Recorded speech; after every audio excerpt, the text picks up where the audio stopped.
All right, so recording is started.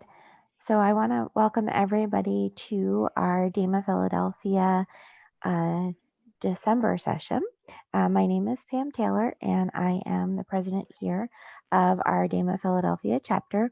So thank you everybody for coming, and Chantel, thank you for putting together a great program for us this month. I do want to just start with a few DAMA updates.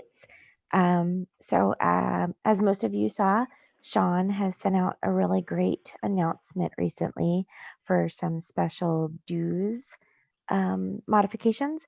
So there's been a 50% reduction in dues until we go back to in-person meetings.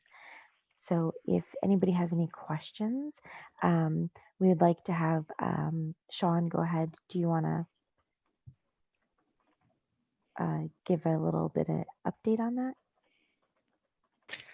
Certainly. Well, the bottom line is, most people feel that one of the major benefits of membership is our in-person events. And so we felt that it was only fair that during the duration of this time that we're not able to offer that, it would only be fair to reduce that rate. And so we've had a lot of folks respond to that. We've had probably 10 new individual members, perhaps 2 or 3 new corporate members.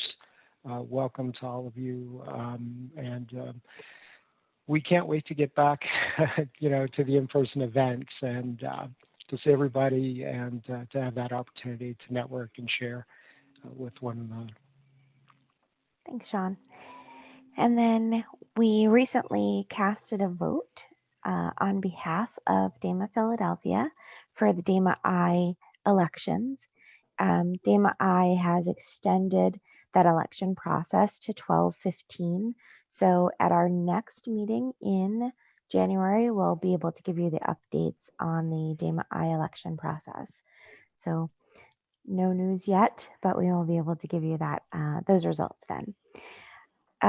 For conferences, DAMA and I believe the entire community right now is still honoring the at-home virtual conference. So DGIQ has a virtual conference that will be happening from 12/7 to 11. So check that out if you're interested in that. And then EDW for 2021 is going to take the hybrid approach. So that's April 18th through the 23rd. And Dataversity, I believe, sent out a notification this week with information on that. So check your spam and junk mail folders if it's not in your inbox already. And if you want more information, reach out and I'll be happy to send that along to you. So with that, Chantel, I will pass the torch to you, and you can go ahead and start with introductions to our speakers. All right. Good morning, everybody. Thank you for joining the meeting today. It's another virtual meeting, so hopefully you will find and gain a lot of knowledge through the speakers we have today. So the first speakers will be obviously Pam. As you know, she's the president of the DAMA community, and she's done a great job to help gather all the folks to be able to join and continue to share information. So very, very good information here. So Sunil and Pam will be joining the first part of the meeting by providing an overview of the data governance industry, the best practices and so forth. But also they'll have a workshop afterwards. So look forward to, both of them starting. So Pam, did you want to go ahead and proceed, or we want to take a little break and resume at 9:30? Well, really, Sunil is going to give presentation, and I'll just be helping him at the second half of his presentation. Oh, good. We can start. Yeah, Sunil can go ahead and start. So and he'll let me know when he needs me. How much time do we have, Pam? We have about an hour and 15 minutes. Okay, got it. Okay. Can you see my screen? Absolutely. All right, awesome. So, so the way we're going to operate here, right, is Pam and I will present this jointly. In the first half of the session, I'll do an overview on data governance, and I'll use it in the context of pharmaceuticals, life sciences. So data governance, people sometimes forget it's about data, right? So I'm going to take a data-centric approach to how you focus on data governance. And then we've been doing a lot of work around data monetization. So a lot of data governance programs fail because the sponsors haven't necessarily thought of how to drive quantifiable financial benefits, whether that's reducing costs, managing risk, or growing revenues. So Pam and I will role play in the second half of this presentation. Pam is going to take on the role of a client. We're a consulting firm. So she's going to take on the role of a client, right? A skeptical client who's asking a lot of questions and pushing back. And I'll be the consultant, and I'll sort of role play with Pam, and we'll go through a mock data monetization workshop. Okay, you want to jump in, Pam? Any questions, comments? I don't have any questions. I think that the audience will probably see how we shift from that foundational building data governance into taking data monetization as that next step progressively into where you find value and get that leadership approach to why are we doing data governance and how do we continue to fund that program. Okay. Great. So and then what's the best way for folks to ask questions? So just put it in the chat window and we'll get to them. Yeah, Is that the best way to good. do it? Okay. All right. Good. So a little bio. I think everyone knows Pam, but I'm Sunil Soares, founder of Information Asset, and our sister firm focused on a data monetization platform called YourDataConnect. I've written 9 books on this general topic of data governance and enterprise data management and data monetization. And actually, the last 2 books were co-authored with Pam. And I used to be the practice lead for data governance at IBM before I ventured into the consulting world. Pam? So I'm Pam Taylor, and I'm a managing director at Information Asset. And I've been with Sunil going on 5 years now. And I've been in the data governance space, I believe going on about 15 years. I've lost track. But I've been with DAMA Philadelphia for quite some time. And I definitely support governance and data stewardship. Those are the disciplines that I am very passionate about. Thank you. So these are the books I've written myself, co-authored with Pam. Right. Book number 1 was when I was at IBM, the IBM Data Governance Unified Process. Second book was around mapping IBM Infosphere to big data governance. I wrote a book on data governance tools, selling information governance to the business, big data governance. This one partially hidden is around the Chief Data Officer Handbook. Pam and I co-authored this book on data sovereignty and enterprise data management. I think I wrote that 3 or 4 years ago around BCBS 239 and Dodd-Frank compliance. We still use that today. And Pam and I recently co-authored another book around data monetization. That's on our YourDataConnect.com website. Or if you send me an email or a LinkedIn message, I can send it over to you. We have an electronic copy as well. Okay. So what I thought we'll do is we'll first start with data governance, right? So everyone's most likely familiar with data governance. We'll take a slightly different spin on it. And then we'll talk about data monetization as sort of data governance 2.0. So what's data governance? Data governance is ultimately the formulation of policy to optimize, secure, and leverage information as an enterprise asset by aligning the objectives of multiple functions. So I've underlined certain aspects of this definition, right? It's around formulating policy. It's around optimizing your data. So think of data quality, a glossary, metadata management, securing, right? So that in securing your data, making sure you've got data privacy, leveraging information as an enterprise asset. So think of supporting analytics. It's an enterprise asset. So you have multiple functions involved, and typically the producers of the data and the consumers of data are not the same. which means there are some challenges. So data governance involves policy formulation, right? So policy includes written or unwritten declarations of how persons should behave in a given situation. Data governance sets these information-related policies. For example, the commercial department or sales department in a pharma company would be implementing a search before create policy that says operations should avoid duplicates by searching for a new provider or a doctor before creating a new one. Simple, right? But that avoids duplicates. Now, what we typically do, many organizations, especially those in highly regulated industries like pharma or financial services, will create a data governance playbook. And the data governance playbook writes down all those policies. You get those signed off by your senior management, and that's something you show the regulators. So when the regulators come in and say, do you have a data governance program? It's documented, it's signed off by your senior management, and then internal audit of the regulators can actually test against the policy. So if your policy says you should have critical data elements, well, you need to have critical data elements in your data governance platform.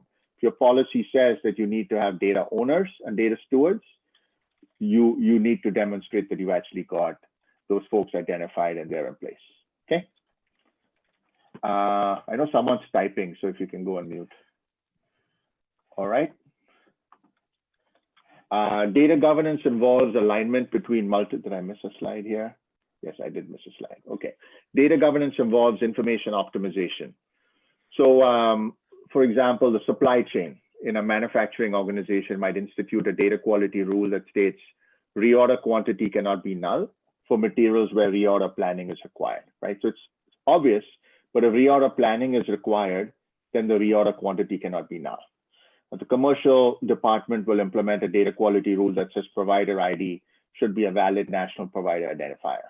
We're working with a large manufacturer currently, and they have a very specific data quality problem, which is they have hundreds and hundreds of situations in SAP where customers are not entitled to free shipping, but they end up paying for the shipping anyways. It's either overnight shipping when the customer's not entitled to free shipping, or they are doing overnight shipping when the customer's entitled to 7-day shipping, right? So that's a data quality problem, and now you literally need to compare what is actually happening versus what is mentioned in the customer contract. So that would be an example of information optimization with very specific data monetization outcomes. Data governance involves alignment between multiple functions. What that means is the producers and the consumers of data are often not the same. So if you think about a financial services organization, you might have people producing data. You might have a new customer created. You might have a new loan created, but the risk department might actually be using the data to be able to build risk models. They might want to present data to the regulators. So the producers of the data may or may not care about certain attributes when it comes to data quality, but the consumers of data might care about those attributes, right? So how do you bring those multiple factions together? So for example, in the case of the medical devices industry, product description is an important attribute for compliance with regulations such as the European Union Medical Device Regulation, an IDMP, right? The product operations and shared services team might be the producer of the product description attribute, but regulatory affairs and quality assurance may be the consumer of product description. So how do you get those two groups to collaborate when there isn't necessarily pain being equally shared across those two groups, right? You could see the product operations and shared services team producing the data, but they don't necessarily care about the whole regulatory aspect. I'll just stop there and see if there's any questions. Okay. So this is a methodology we've used. You've probably seen it in the past. We call it the data governance in a box methodology. It's got 16 steps to address what you would do from a data governance perspective. So step number 1 is define your information governance standards. And then step 15 and 16 are maintaining your compliance information or validate the controls. So essentially, you define the standards in step 1, and then you monitor and enforce them in step 15 and 16. And everything from step 2 to 14 is how you actually operationalize data governance. So create information categories, classifications of data, appointing information executives and stewards or data owners, identifying your critical data elements. We talk about reorder quantity, building data quality rules. We just talked about, the product description should not be a two-letter word because it's probably incorrect. Implementing those checks either manually or using SQL, Spark, Informatica data quality, creating data quality dashboards, remediating the issues, governing analytical models. End user computing is also critical. So you might have people creating data in spreadsheets, and those spreadsheets might contain personal information, stitching together data lineage, set up data service level agreements and formulate data sharing agreements, and then attesting to the data. Does it mean you have to follow all these steps in the sequence? No. Does it mean you need to follow all steps? No. We've generally seen organizations that starting might really focus on 1, 2, 3, and 4 to start with, and then they start doing a little bit of data quality from 5 through 8. I would also say it makes sense when you're starting a data governance program to focus on a very defined outcome. So if you're a bank, you might want to start with a series of reports that go to the regulators. If you're in, a manufacturing company, think about a specific business problem, like I talked about shipping costs. That could be a great example to start with. So it's always good to start with a very identifiable business outcome and then work all the way back. Any questions? Okay, I don't see anything in the chat window. So now we'll just go through a number of use cases. I'm going to take the pharma example, but it could be any industry. So this is the way we like to operate, right? So data governance is obviously a very broad topic.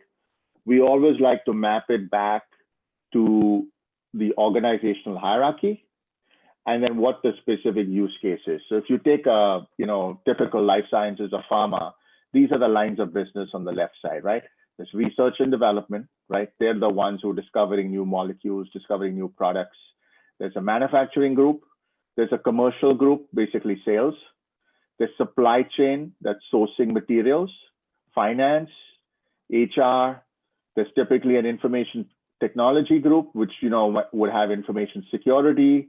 It's probably got application development, and there's other divisions as well.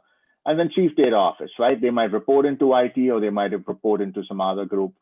And the chief data office typically has analytics and data management, right? So those are some, not all, of the lines of business and divisions.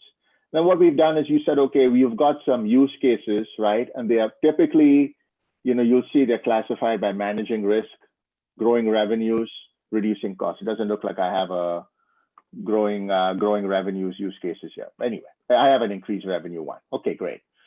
So now if you look at each of these, for example, for research and development, I've got a managed risk use case around supporting compliance with this particular reg. I won't go in through it, but it's really around improving product master data and data quality. There's also another regulatory compliance use case around the medical device regulation, supporting compliance with good manufacturing practices. I won't go through it, but there's another one here. We've done several projects where all we're doing is we're reducing the cycle time to add a new member to the chart of accounts, cost centers, profit centers, department codes. So if you're the CFO, you care deeply about the fact that it could take 6 to 8 weeks to add a new member to the chart of accounts, right? So anything you can do with workflows to improve that, the cycle time really helps. And then from a chief data office perspective, you can see retiring reports not being used, share or sell in data externally or internally, or potentially if you're building a data lake, managing differential privacy. So making sure you have rules of visibility, right? People who need to see the data see it, people who don't need to see the data don't see it. Any questions here? Okay, the team's quiet. Hopefully everyone's listening. All right, so then this is an example of a data governance playbook. We talked earlier about creating the policies and standards for data. So in this case, it's a sample table of contents for a pharma, and it's focused on product data governance. So you see right here, you've got an executive summary, you've got a background of the document, you've got different regulations that might matter. And then we just took the 16-step framework and you map in here all your policies, right? What are you doing with policies and standards, creating a data taxonomy, that's really your categories, confirming your owners, identifying your critical data elements. So the playbook goes through the policies that need to be implemented, and there could be some examples about how you operationalize those policies. So when it comes to a critical data element, what do you mean by a critical data element? Well, it's the 10 to 15% of the data that has an outsized influence on a specific business outcome. So now let's go through the next slide here, right? So now I've given you an example. Once again, I'm just using the medical devices / pharma example right through this presentation. So now I'm going to give you an example of how you would set up your taxonomy or your hierarchy for your information categories, right? So your category level 1 are domains. Category level 2 would be the actual domains. What are your business sponsors? And this is not completely filled out. And what are your sample data governance assets? So if I say, okay, I might have multiple vectors. Whenever you're setting up your data governance program, you want to essentially create your information categories, because your information categories then drive your data owners, also called these business sponsors. So I've got a vector called domain. And within domain, I've got product. So these are master data domains, right? Product, customer, vendor, finance, employee, and orders. Great. And then within product, basically the business sponsor is regulatory compliance. And then these are some sample data governance assets. They're really business terms. So universal device identifier and product description. Under customer, it's the sales department, the commercial, and then I've got customer ID, sales rep, name, territory, order. And then you can see right here, I'm going down to franchises. So now within each franchise, this is a line of business, right? I've got orthopedics, sports medicine, wound management. Then I've got regions. And you'll see sometimes you can't just have one data governance by subject area, because each line of business, or in this case, franchise, might have slightly different flavors. And then each geography or region might have a slightly different flavor. And then you've got a system view, because you've got the physical data sitting in these systems. And then you might have a project view. So in this case, we took a multi-dimensional approach where you've got a domain view, franchise view, regional view, system view, and project view. And there'll be mapping. So a customer ID might be represented one way within franchise and a slightly different way in EMEA, and then a third way within a system or a project, and they need to be linked together. So we're not forcing everybody to all adopt the same definition across the entire enterprise. That would be great, but in many large organizations, it's hard to do. It's great if you do it, but it's often hard to do. So this approach lets you get to that flexibility in terms of how you operate. And now you really got to think about having business sponsors and data owners across these different vectors. So I'm going to stop there. I don't know, Pam, if you wanted to add anything. No, I just know that the information categories piece generally takes quite some time, because as you establish the information categories, the part of assigning ownership and stewardship to those categories generally takes quite some time. So the practical piece of that is assigning the stewardship that takes the longest. Okay. Thank you, Pam. Mm-hmm. Oh, there was a question. I just put it, yeah, excuse me. Yeah. All right. Just Greg. Okay. All right. So identify information owners. So these are the different owners of how you would define the owner. So we've got an executive sponsor, enterprise data management executive sponsor, enterprise data management lead, a product data executive, and a customer data executive. So, the vice president of data and analytics, what are their responsibilities? The director of data management, the chief of regulatory affairs, and the chief financial officer, right? So identifying what they do. And then right here, we drill down further. And now within each information category, we've defined our critical data elements, right? And then these are the definitions. And in fact, in this case, we actually had a team member go through the regulation, the European Union medical device regulation. And we started with the definition for these business terms. They're obviously going to be changed, but it's good to start with something that's got, some sponsorship from a regulator. So you see within the identification category, you've got basic universal device identifier, unit of use, global trade identification number, serial number. So depending on your industry, you're going to have these critical data elements within your information categories. Then the next thing you're doing is step number 5 is once you've defined your critical data elements for a number of these critical data elements, you're going to have data quality rules classified by data quality dimension. I won't go in through necessarily the data quality dimensions. That could be a separate DAMA presentation. But right here, I've got the product description, right? That's my critical data element. Completeness is the dimension. And the data quality rule says product description should not be null. Product description validity, product description should not contain special characters.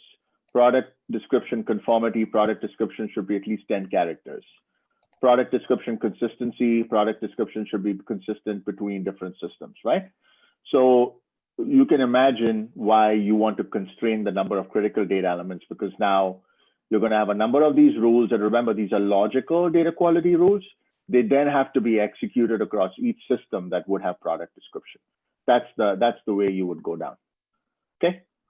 Any questions on data governance before we switch to our data monetization workshop? This is Rich Brooks. I had a question regarding the trying to come up with singular definitions of data attributes a few slides back. Just a quick question.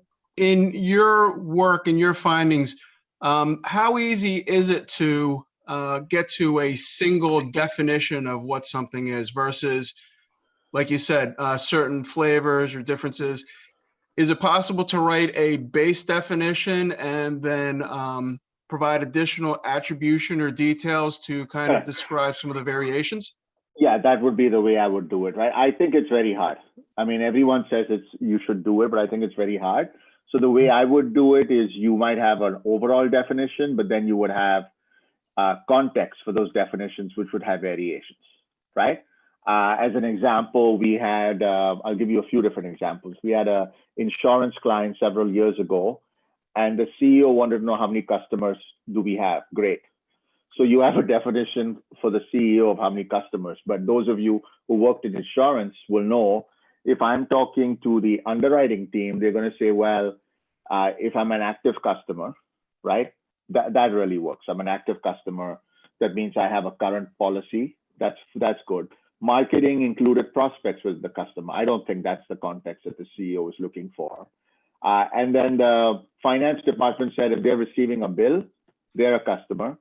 And the marketing and the claims department said if they're a witness to an accident, well, the way we've defined customers within our repository, they also classify as customers. So you see you have 4 different definitions of customer. And it's not easy to say, well, I'm going to call it an underwriting customer, claims customer, marketing customer, finance customer, because that changes the way people think. So you have to provide a context to say, I actually have an enterprise definition within my MDM hub that's owned by somebody in data management, but I have 4 different categories. Each category has a steward, and each steward is then going to have a slightly different definition of customer that's connected to the enterprise. So that's one way. Another client of ours in health insurance had 13 regions in the US. They were doing work, and every state had a slightly different definition of what constituted a member or customer. It just depended on the specific regulatory definition from that state's Department of Insurance. So it's very specific, right? So in that context, it's hard to have one definition for member. You're going to have multiple. You just need to map that to whatever regulatory report is going on. Okay. Thank you. All right. All right, Pam, why don't you introduce this section and then we can dive in. Okay, so now we're going to move into data monetization and talk about what data monetization really is. And so you may have heard the term data monetization before. And so we will go through this with you. And we have our own definition of data monetization at information asset. And we talk about it from a cross-functional discipline. And so we talk about, as Sunil has alluded to, growing revenue, reducing costs, and managing risks, and really leveraging how we use information to expose those opportunities that you have within your organizations. So, Sunil, do you want to go ahead and go through our workshop? Let's start the role play, right? So Pam, as we said, Pam's the client, the mythical client, and I'm going to be the consultant, and we're running a virtual data monetization workshop. So Pam, I guess you're going to start now.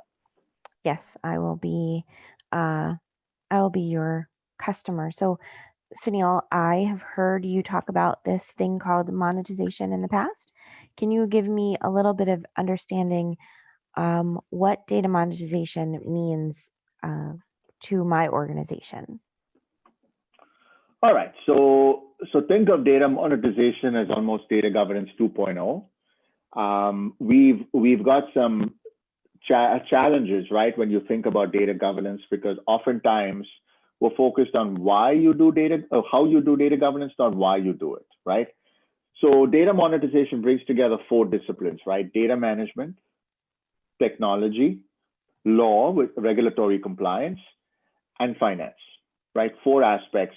A key aspect of data monetization, according to us, is it has to quantify the financial benefits of data management, not just saying it'll do something, but actually quantifying it. And the act of quantifying what those financial benefits are will help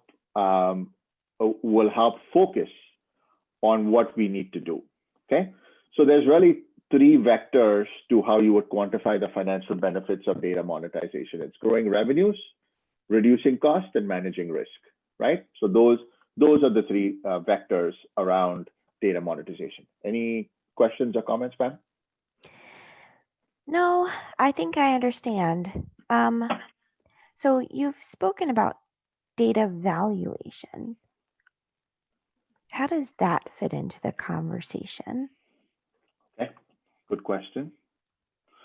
So we'll talk a little bit about how data valuation fits into the conversation here.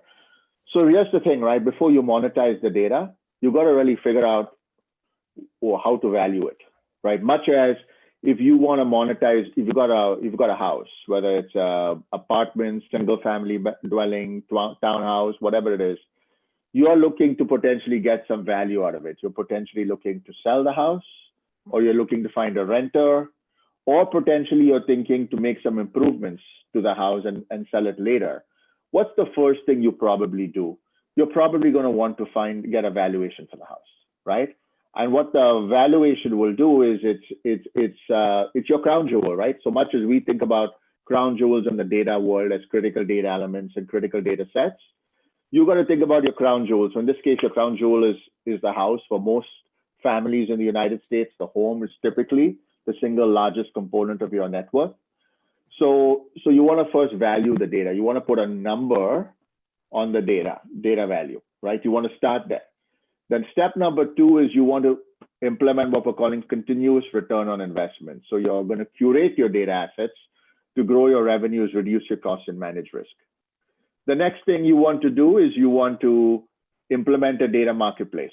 So once you've curated the data, right, you've done data quality around the data, you've got metadata management. Now you want to essentially implement a data marketplace where you can share data internally and externally.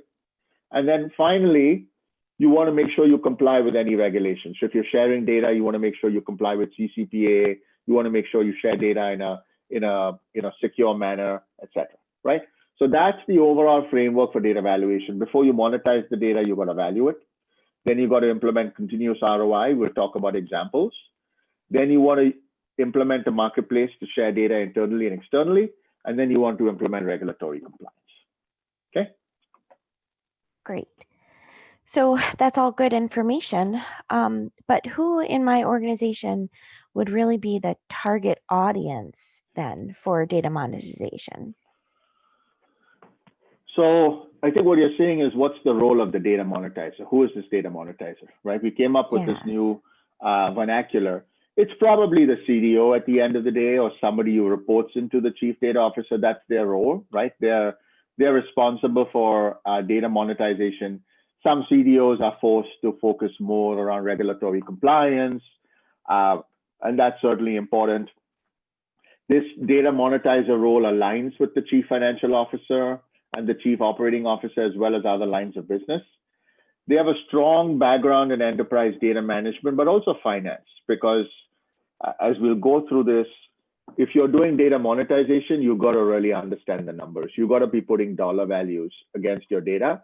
So as data management professionals, I think we're all guilty of spending a lot of time on the how, the data management association, right? Spending a lot of time on how you do data management, not why you do data management. So that's really the why is what we consider to be data monetization. It's a significant component of, of DAMA, right? You're going to have some background in legal and technology, not a requirement, but some background in legal and technology. But then you've got to really understand the business intuitively. You've got to be really speaking their vernacular. So if you're in financial services, you need to know how does what we do from a data management perspective relate to risk. How do I actually reduce the dollars I've set aside in the risk register because of everything I do with data management? How does it help treasury? How does it help the lending department make loans and set aside less capital, right? Tracking execution of those business cases and strong communication and interpersonal skills. And I guarantee what we've seen is you may spend a lot of time doing data management, but half the work you do in data management probably has limited impact on the bottom line because you haven't taken an approach in terms of focusing on the dollar value, right? Yeah. So if I want to build a stakeholder map, how do I start? Right. So as you see here, the data office identifies people who will drive value, right? So the stakeholder map, the one I showed you earlier in life sciences that had the different lines of business is one example. I'll show you another one. Then you want to inventory those lines of business and divisions that map value to stakeholders and determine technology partners to support tracking and use cases. Okay. Okay. So this is an example of a stakeholder map.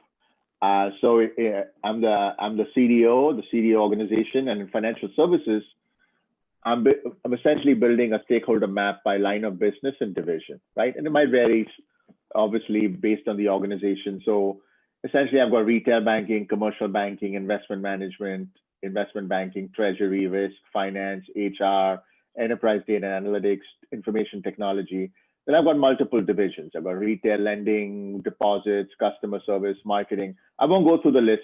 It doesn't mean that you're focused on every single line of business and every single division, but this helps you build a roadmap for your lines of business, divisions, use cases. So when you say, I want to implement a glossary, well, that's good, but you've got to think about what's the outcome you're trying to drive and for which line of business, which division, what problem are you trying to solve? Okay. Okay. So the next thing you do after you've built that stakeholder map, you extend it. Now you're building an inventory of use cases. Use cases, business cases, we're using them synonymously, but I think it's important to quantify those financial benefits, right? And you've got three vectors. You've got increase revenues, reduce cost, manage risk. There's a fourth vector we've seen pop up a little bit is around ESG, environmental, social, and governance, right? That doesn't necessarily get mapped into these three. So we've seen organizations add a fourth vector around ESG as well. But now for each of these, divisions, we might have use cases.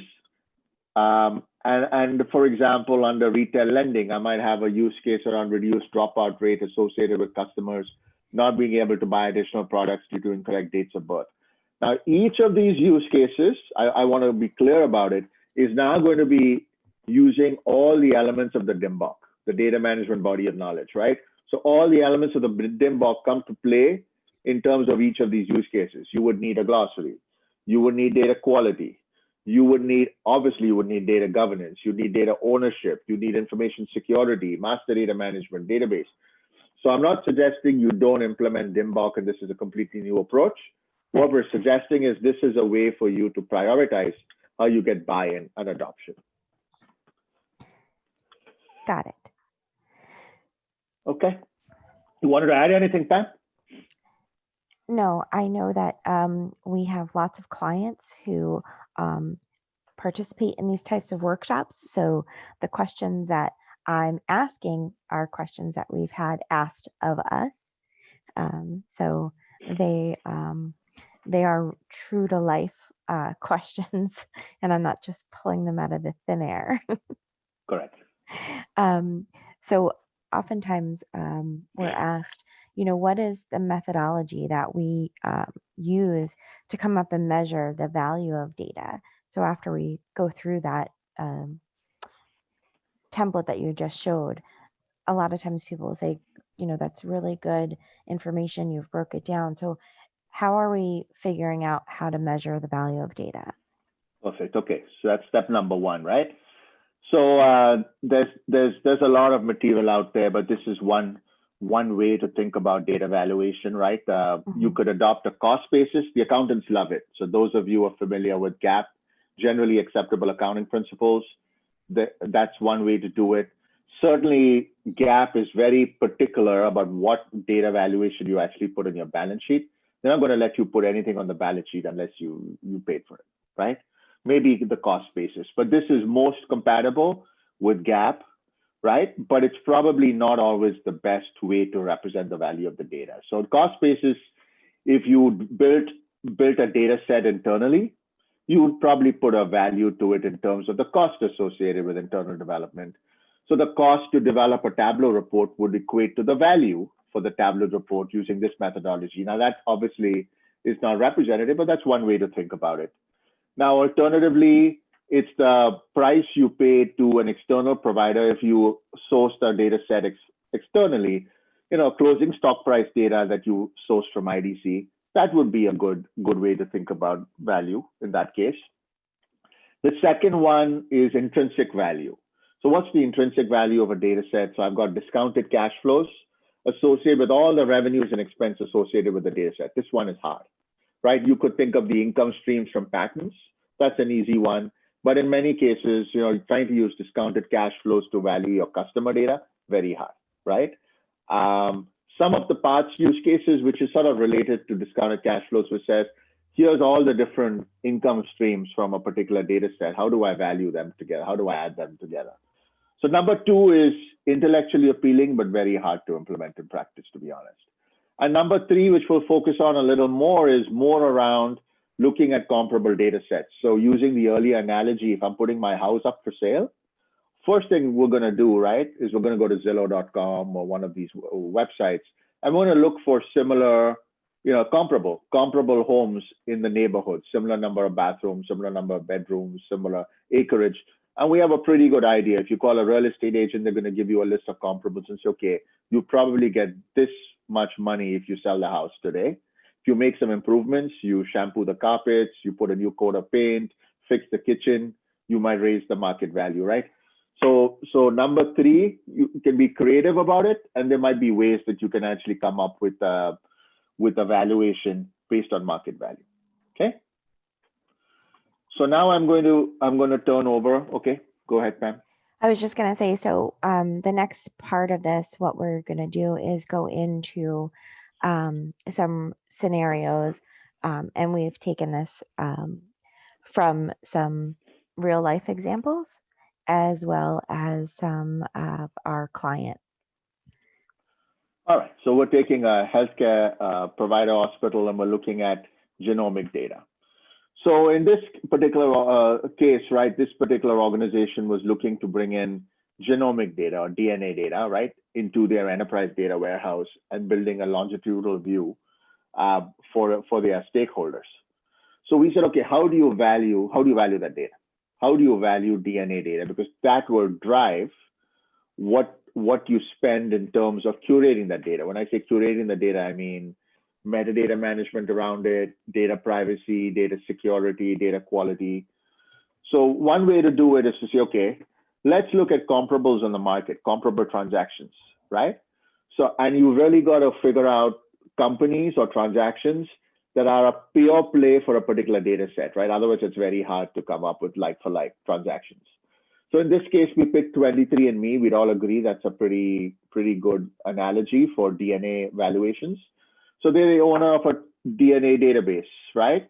Now, GlaxoSmithKline GSA bought exclusive access to their DNA database, and they were using it for cancer drug research. In fact, post this transaction, they actually announced a couple of cancer drugs that came out of this analysis. So that's great. Now, they accessed 5 million DNA records at the time of this transaction, and they invested $300 million in 23andMe as part of this transaction. So at a very high level, right, GSK valued each DNA record, the data, it's basically the data, at $60 a record. $300 million for 5 million records is $60 a record. That's the way to think about it. So when you're starting to understand, if I'm spending, half a dollar per year on data quality for my DNA or information security, that's pretty good, right? This number gives you an upper bound in terms of what you should be spending on data curation, including data quality and data security. I'll stop here to see if there's any questions. Okay. So now that we have that genomic data, what would we do with it? All right, so that's great. So if you're going to operationalize your genomic data valuation, you're clearly got to start thinking about, are there any data privacy implications to data monetization, right? Clearly, the DNA data, could be anonymized, but if you're a smart data scientist, you might find ways to reverse engineer that. If you're combining data sets together, right? There's regulations like the CCP and GDPR. They don't generally apply if the data is anonymized, but if there's a reasonable probability that a smart data scientist could de-anonymize the data, which means re-identify it, and link that back to Sunil's DNA or Pam's DNA, then you've got some challenges, right? So you've got to really understand, probably got to do a data protection impact assessment around anything to do with genomic data. Are there any contractual limitations around selling data access? That would be another thing, right? What can you do or not do with the data? As I said earlier, can genomic data be re-identified?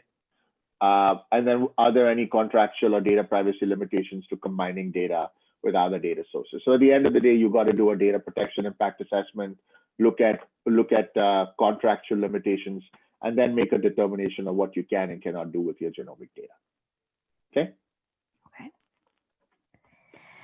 So in the next scenario, we're a company with millions of consumers. How would we establish the value of our customer data?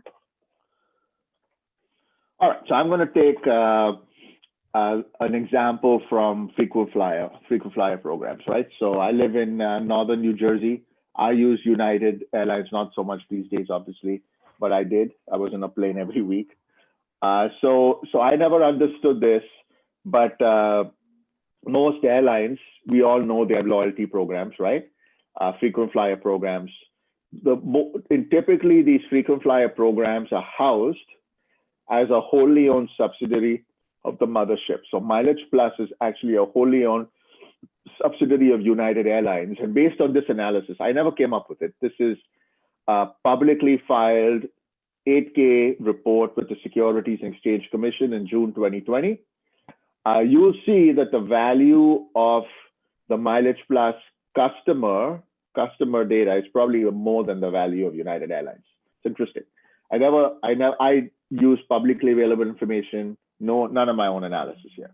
So in 2019, Mileage Plus earned $5.3 billion from sales of miles to third parties. So 71% of that revenue came from sales to third parties like Marriott, Hilton, Hertz, right? And 29% came from selling miles back to the mothership, back to United Airlines. So now the gross margin on those sales was 50%. So typically Mileage Plus would sell the miles at 2 cents per mile. So if Marriott wanted to buy miles from United or Mileage Plus, they'd say 2 cents, and then they'd give those miles as part of Marriott's own loyalty programs, right? But then Mileage Plus paid the mothership, United Airlines, 1 cent a mile. So their gross margin, right? They made a profit of 1 cent. They paid 1 cent and they sold it for 2 cents, so 50% gross margin.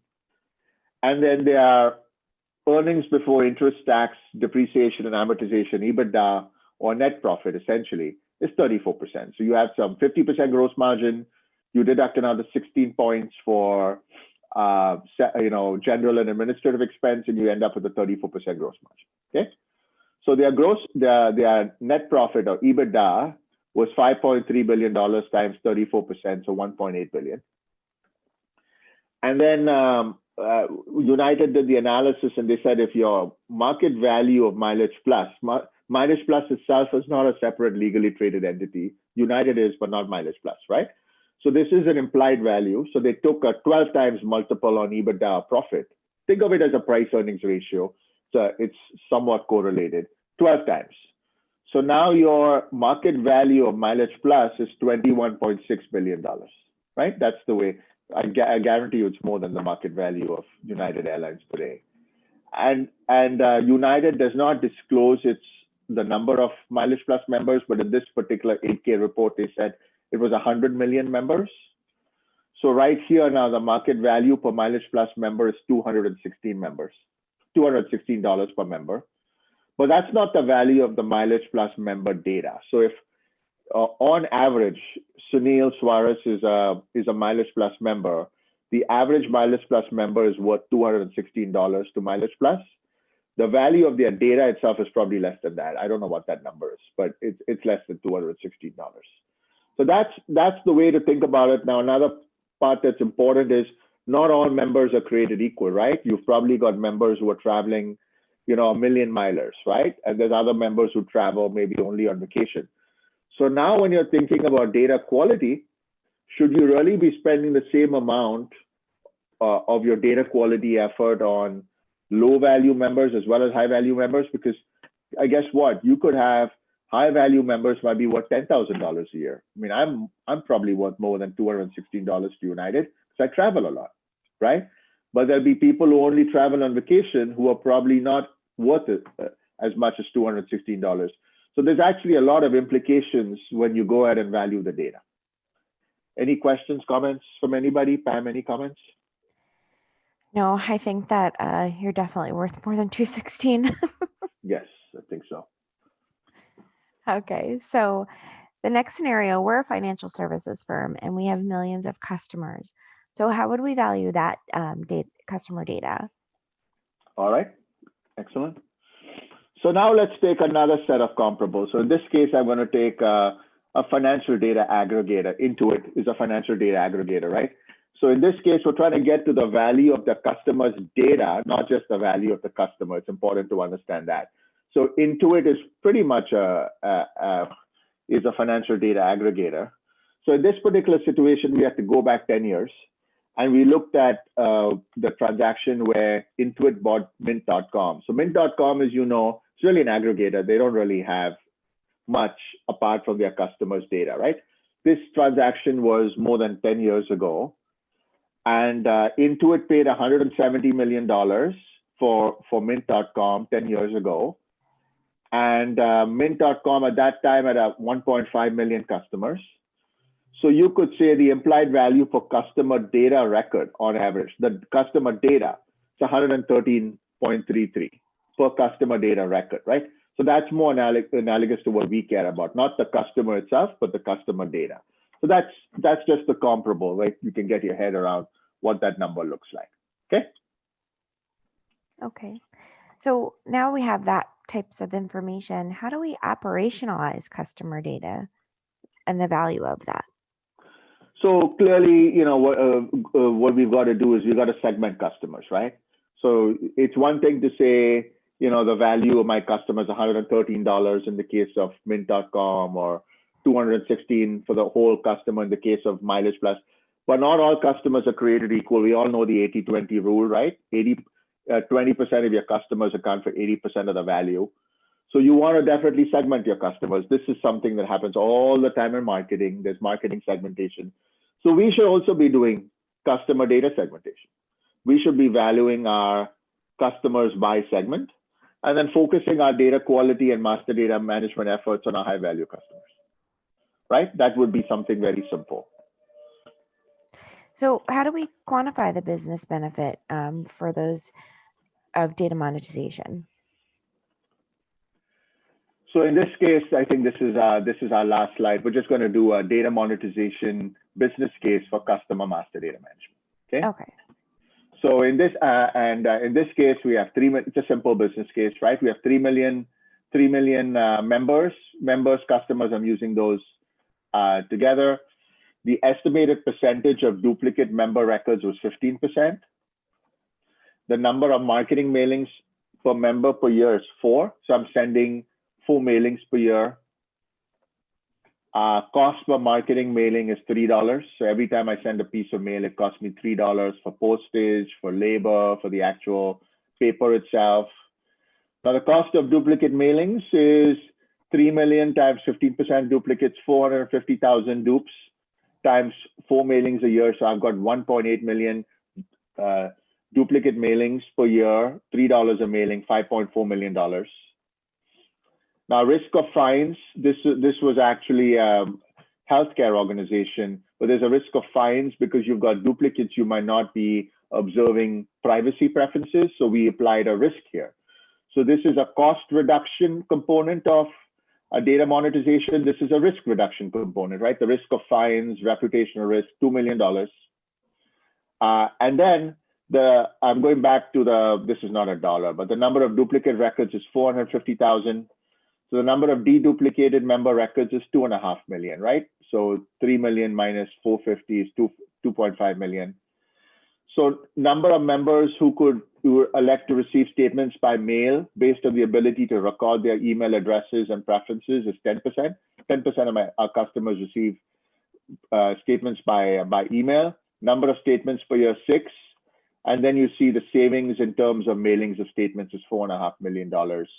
So now total hard dollar savings is 11.9 million, of which $2 million was risk reduction, $9.9 million was cost reduction. We don't even have anything around revenue enhancement, sort of the cross-selling and upselling. I would say in terms of those 3 vectors, in these COVID-19 days, clearly cost reduction is a big focus. But over time, you're going to start seeing companies continue to focus on the revenue enhancement with data marketplaces. And then the, risk reduction is always there if you're in a highly regulated industry. Thank you, Sunil. So I didn't see any questions in the chat. I don't know if anybody has any questions. But if you do, feel free to ask.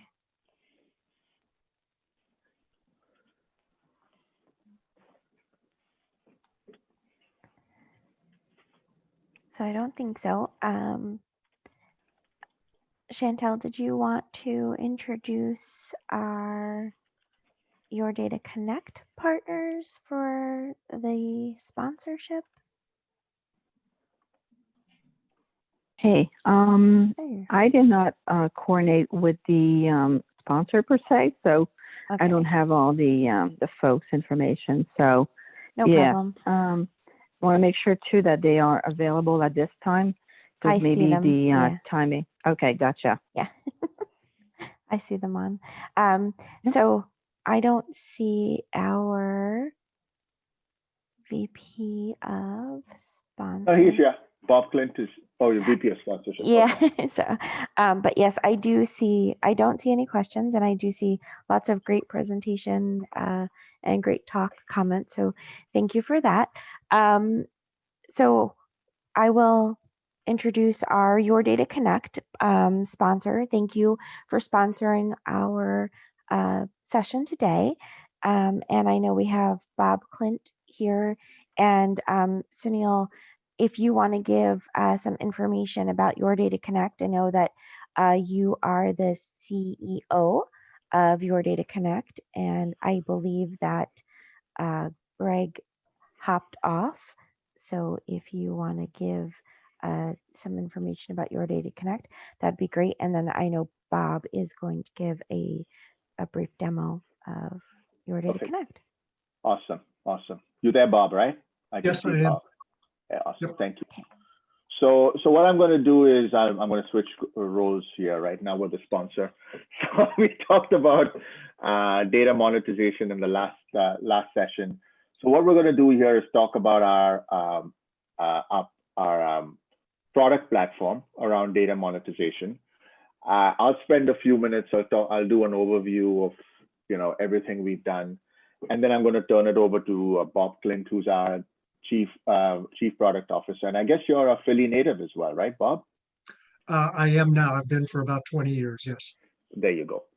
So YourDataConnect is our, the industry's first cloud-based data monetization platform focused on the Chief Data Officer. So we're not trying to necessarily do data governance, data quality, though we can do. What we are focused on is how do you value your data? How do you implement continuous ROI, implement a data marketplace, and regulatory compliance? So I'll do an overview, and then I'll turn it over to Bob, and he'll do an actual demo. So enterprises will struggle, right? So we talked earlier about data monetization, but 68% of Fortune 1000 companies have a chief data officer, but they struggle with extracting ROI on data management spend, right? The average organization has 9.7 petabytes of data. The average CDO for a large organization has $30 million in budget. Some of them have hundreds of millions of dollars in budget. The average tenure of the chief data officer is 2.4 years. I like to comment that the average CDO has a half-life of a year, right? They're in the job for a year. After 6 months of honeymoon period, and then guess what? After that, the typical CDO, no offense to any CDOs on the line here, but they get hammered, right? By the CIO, CTO, CEO, CFO. What have you done for me lately? I've given you all this money, but what am I getting back? So it's really a high wire act in terms of providing value in a financial manner. That's the key, right? So much like the CIO's got ServiceNow, the chief revenue officer has Salesforce, and the chief risk officer has MetricStream. What we're positioning YourDataConnect as, and we launched the company earlier this year. We've got a bunch of customers already. Is we want the CDO to lean on YourDataConnect as their cloud-based data monetization platform, right? So essentially taking having that platform where you can quantify the financial benefits of data management, and then track the actual gathering of that money. So saying you got $20 million from some initiative is great, but how do you track that you actually got it? And we're seeing this platform actually start to extend even into digital transformation. So a lot of digital transformation projects have a lot of data components to it. So being able to quantify the financial benefits around your digital transformation program as well. So we've done a lot of work on the information asset side of the business. We've got a lot of clients across different industries, mostly Fortune 100, Fortune 500 clients across different industries. So a lot of our learnings, I personally have done over 200 projects, probably not myself anymore. But we've done a lot of work around data governance, data management. So a lot of that intellectual property is embedded in what we think is best practice in terms of how you would get the quantifiable financial benefits. So the overall technical architecture is as follows, right? So the platform's based on Salesforce Lightning. You'll see the look and feel is very similar to Salesforce. And then I'll go to the top here. We've got essentially a data marketplace to allow internal and external data sharing. There's a number of business cases, right? Financial services, healthcare, life sciences, manufacturing, utilities. So for example, the shipping cost reduction business case, that's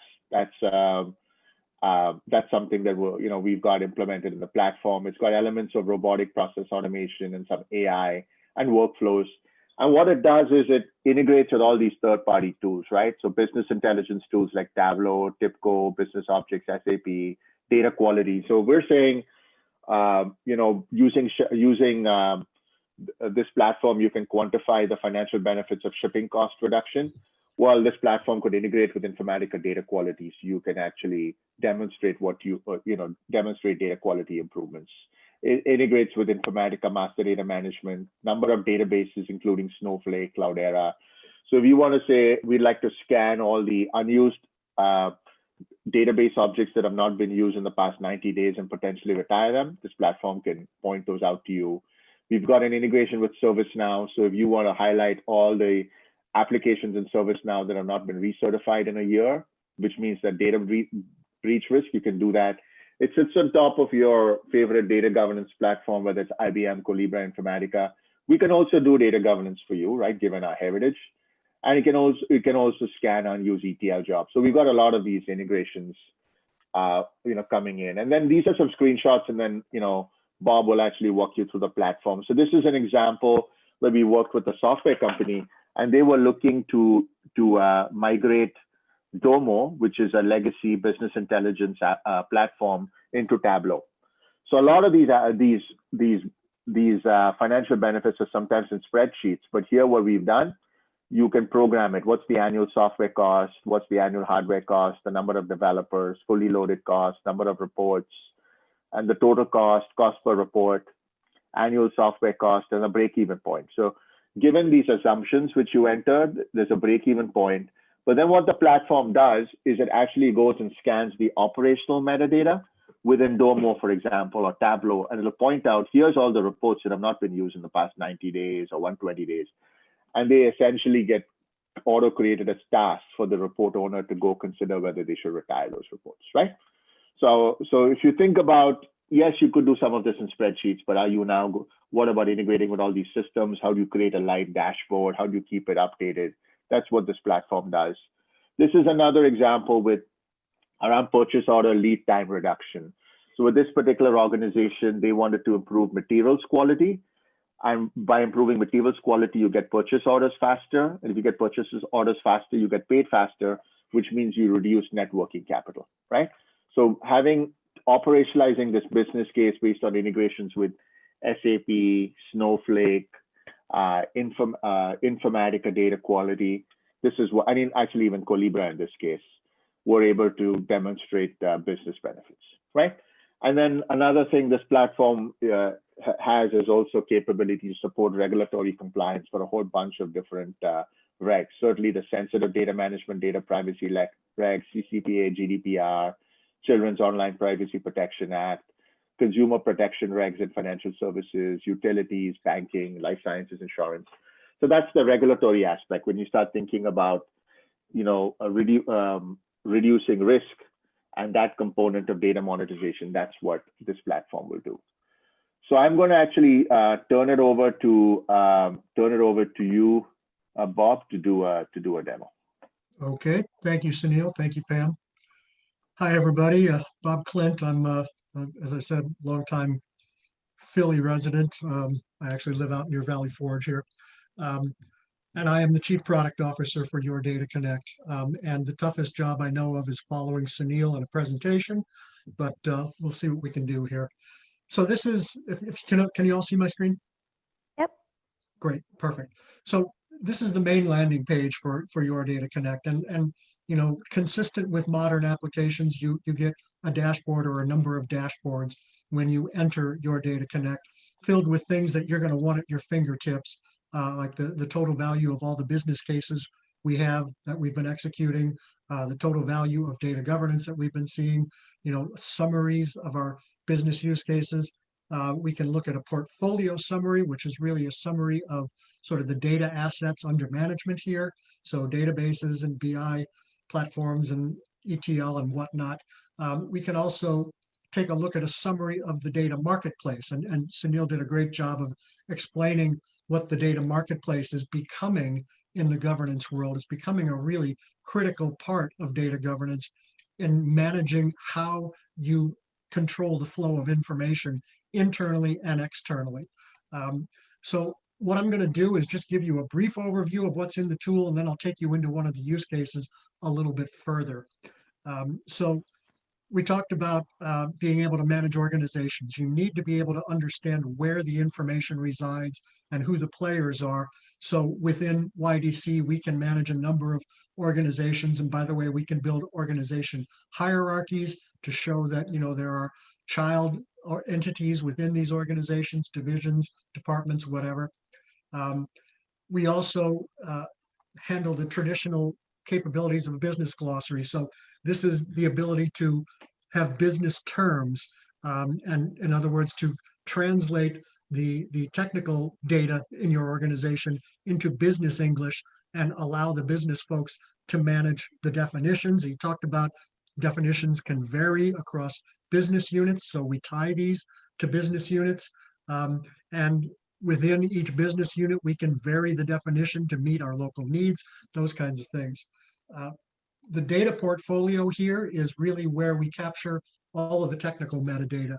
So we can capture metadata about applications, about BI, about catalogs and databases, ETL servers, file systems, that sort of thing.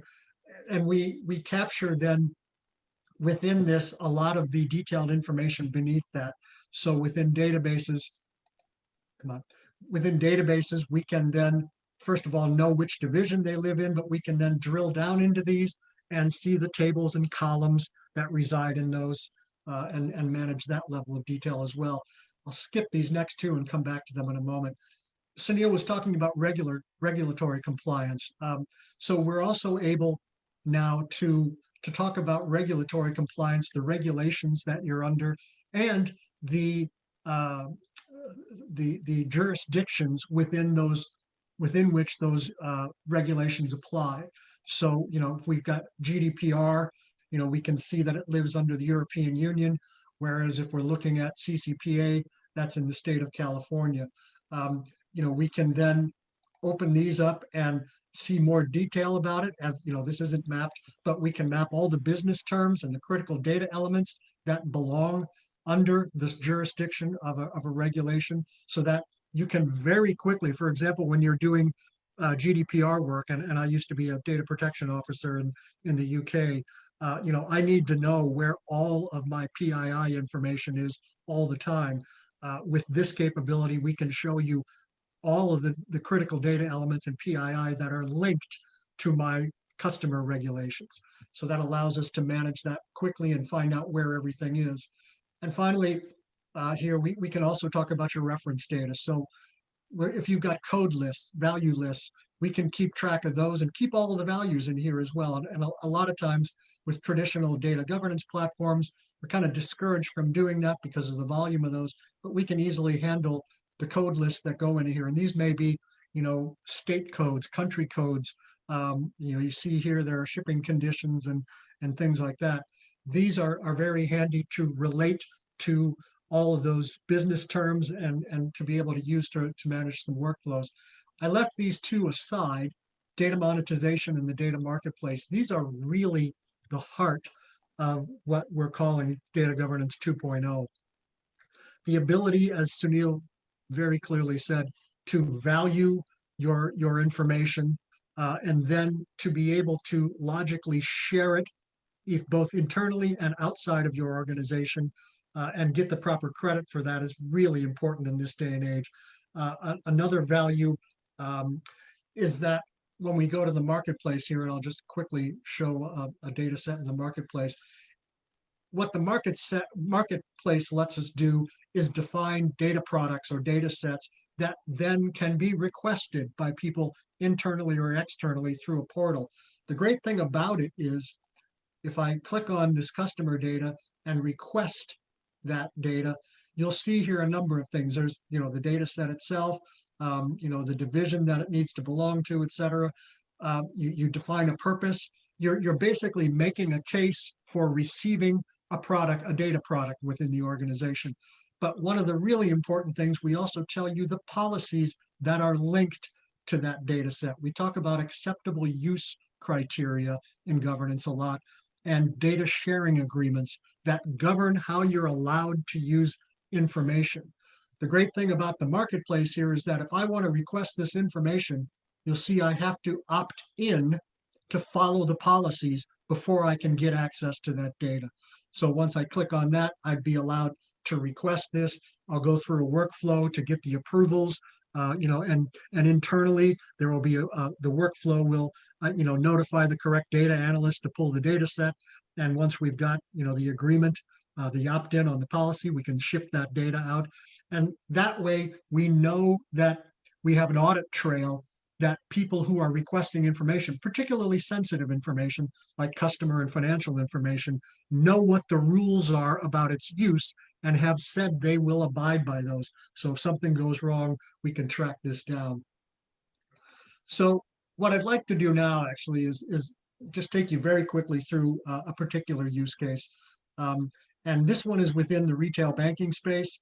And this was about cross-sell and how do we reach the right customers with that. And there are regulations around this, around cross-selling, that say in retail banking, we have to make sure that people are of a certain age before we can offer them products, for example. So, and this is the monetization framework, the valuation that Sunil and Pam went through.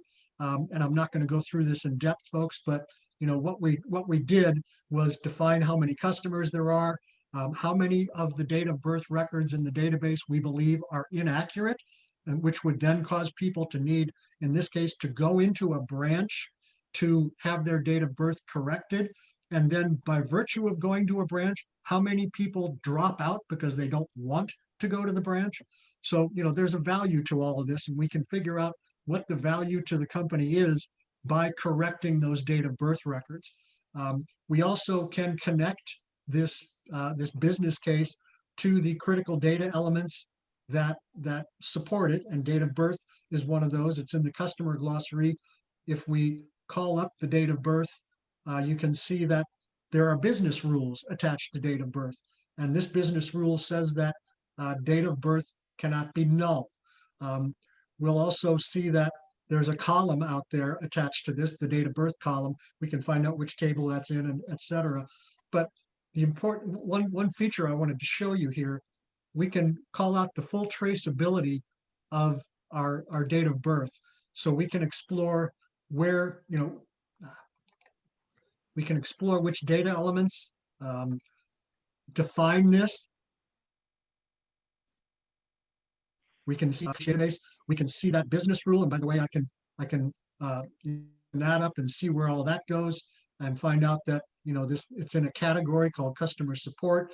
There is a data quality rule attached to this business rule, which means whether we've written custom SQL or we have Informatica data quality or Trillium or something like that, that we're using to manage our data quality checks, that we can execute this in a technical manner and then ship the results back, so that as I'm looking through my portfolio, my catalog of data, I can see the relative quality of that data.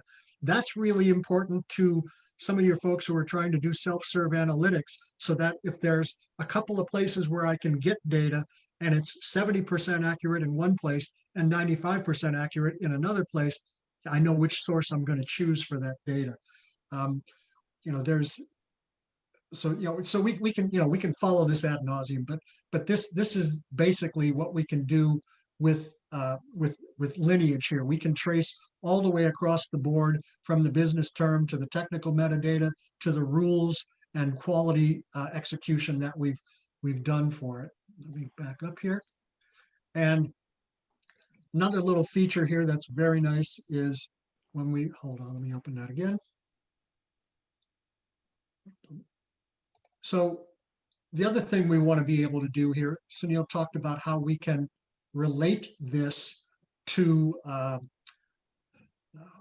I'm in the wrong place, I'm sorry. We can relate this to the sources of data. We can connect APIs to refresh this data automatically. So there's a slider that I'm having a little bit of an issue with right now, but that you can see values here. I have remediated a number of records so far, and the value of that remediation was $1,000. I remediated 20 records at $50 a piece.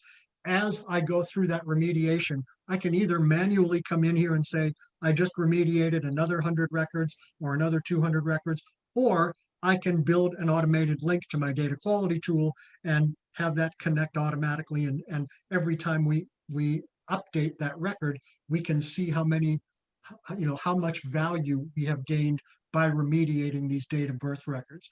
And that's kind of the core of data monetization here. We're trying to make it possible to realize the value of the governance program. And in our experience, we find that we don't do a very good job usually of explaining the value of the program to executives. This is a great way to do that. If we can start tracking the value and the execution of remediating value of this data and the value of governance, that gives us a much better chance of keeping this program going and making sure we can expand it and deliver value to the company. And I'm going to stop there, Pam, because I just see there's only 5 minutes left here. I don't know if there's wrap-up activity or questions or what you want to do, but if there are any questions, I'll be happy to take them. I know that was breakneck speed. Thanks, Bob.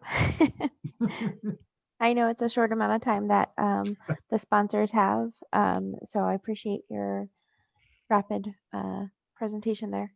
My pleasure. Chantel, I'm going to turn it back over to you because I know you are keeper of agenda.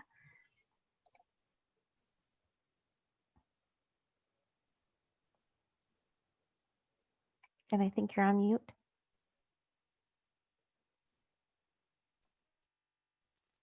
I apologize. I was talking by myself. So as I mentioned, I was trying to mention and say is our agenda was based on having Greg starts around 11. I see that he's logged in, so I'm not sure if he wants to move forward at this point or just wait for a bit, or if we want to have a little bio break in between the meeting and the sponsors at this point. So I probably would offer maybe a 10-minute break, and then maybe we could reconvene at 10:35, 10:40 if Greg is ready. Yeah, can we do a quick bio break? And in the chat, I did put a link to a Survey Monkey that our Your Data Connect sponsor did put together. So if you would like to enter in for a $50 Amazon gift card, the Your Data Connect team is offering that up. And it is a very brief survey. As Sunil mentioned, they are a very new organization. So they're looking for some feedback. So feel free to fill out that survey and enter in for a $50 gift card. And I think a bio break is fantastic. So I will pause the recording and I'll let Lori in. I'll pause the recording and then we can take a 10-minute bio break, and we'll meet you back here at 10:37. Is that let's say good? it's 10:40. 10:40 should work. Perfect. Yeah. All right. We'll see you back perfect. at 10:40. Put you on pause. Thank you. Sounds All great. right. Thanks. Thank you. All right. Bye, everybody. Thank you. All righty. And Chantel, I will throw it back over to you. Well, thank you. As we have the next segment of the meeting, Greg Plummer, which is also a member of the board, is going to be providing a data governance lesson and learn best practices. Greg has been with CapTech for some time as a consultant and has got numerous experience in all the data governance and data management fields. So look forward to hear from your presentation. Thank you. Thanks, Chantel. I hope everybody can hear me okay. Perfect. All right, great. So yeah, so I have I've been working with CapTech for coming up on 3 years. Lots of the data experience. I'll talk a little bit more about that. But first, let's just dig into the agenda. And we're first going to talk a little bit about CapTech, the company I've been working for. We have a data and analytics area of practice that I'll talk a little bit about. I'll mention some data headlines that are out there that everybody sees and have some fun with that, hopefully. And then we'll talk about the data governance and the purpose. We'll go a little bit into the data taxonomy. So basically the kind of glossary that was mentioned by Sunil and others and how critical that is and important that is at a very early step in the process. Just talking about data strategy and where the data governance aspects actually fit into that. So giving an overall overview of data strategy and where data governance fits in. I'll talk about some data governance roles and organization. I'll go in a little bit into data classification that I think is a key piece that's often either overlooked or not detailed well. And then some example of data domains. And then finally talk about data strategy and the different maturity models that are out there. So CapTech is a national management consulting company. As I mentioned, we do have a data and analytics practice. We focused on technology. We've won lots of awards, whether it's Forbes or consulting or Inc. 5000. We have a relatively small Philly office. We're probably in the 60 to 70 consultant range at this point in time. Our headquarters is in Richmond, and we've been able to storm the COVID thing quite well and doing well and continue to expand. So from a data and analytics practice perspective, again, we're generally working with our customers to implement or to introduce modern data architectures with the latest technologies. We are vendor neutral, which I think is one of the great things about our company.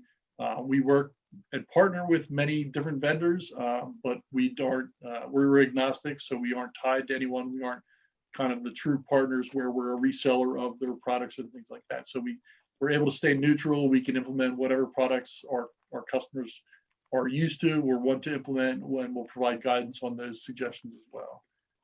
So the main practice areas that we focus on in our service offerings is data strategy. So then that's working on, introducing modern technology, next generation data ecosystems, obviously leveraging cloud technologies and the migrations from legacy to cloud, and hybrid solutions as well.